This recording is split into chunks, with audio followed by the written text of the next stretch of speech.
Why does Top Gun Maverick work so well? There are a lot of things going for it, and there are a lot of things going against it, and yet it made $1.5 billion at the box office. Why is that? It's because they made their whole movie the last act of A New Hope, but I'm getting ahead of myself. At the end of the day, both of the Top Gun movies are propaganda, and the US military was not silent about that fact. Recruiters were stationed outside of theaters because they knew what they were making, and they saw a 500% increase in recruitment because of it. However, the villains of the movie had to be reduced to a vague third-world radical nation that was somehow underground and yet had better fighter jet technology than the US.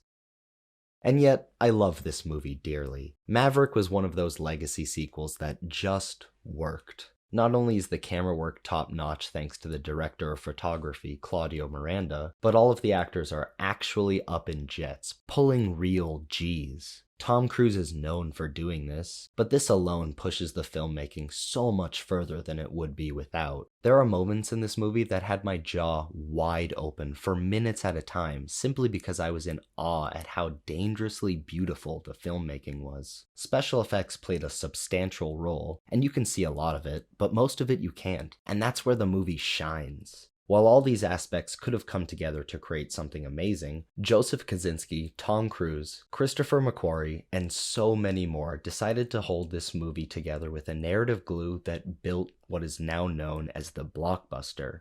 Star Wars: A New Hope is over 40 years old, yet it still holds up. From a certain point of view.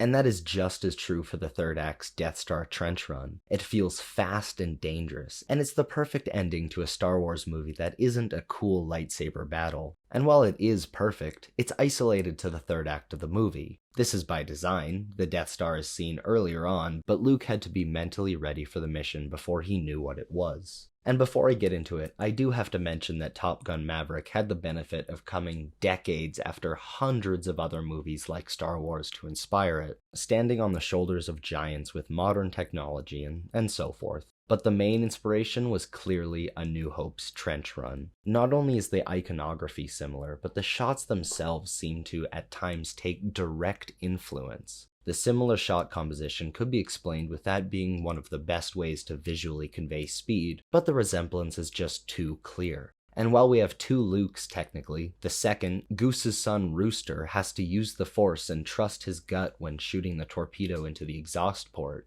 I got time. Pull away! Bombs away! Bombs away!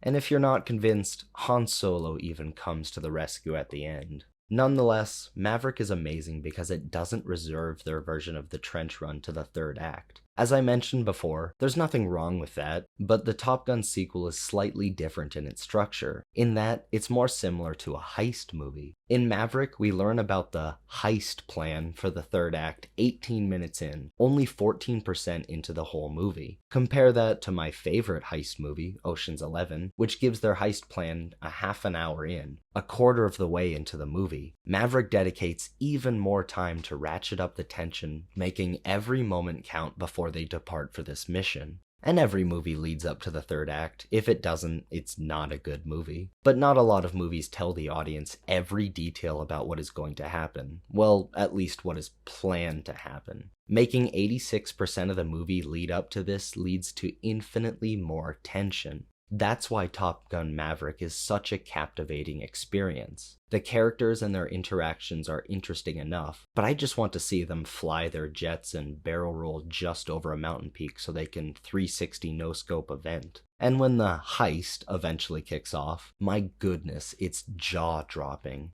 I could make a whole nother video about how the movie should have ended with Tom Cruise dying when he took the bullet for Rooster, but the ending still works. And when Lady Gaga started gracing me with her velvet voice during those credits, I couldn't help but get a little emotional. It's enough to make a grown man cry, but not this man. Get back in there, Tia. So Top Gun sequel may not be as influential or memorable as a Star Wars, but frankly, nothing is going to be. However, by taking what made A New Hope's ending so great and using it to structure their whole narrative around it, they might have made something better. And that's why Top Gun Maverick is the Death Star trench run done better. Thank you for watching. Make sure to like, subscribe, and enjoy a delicious sandwich.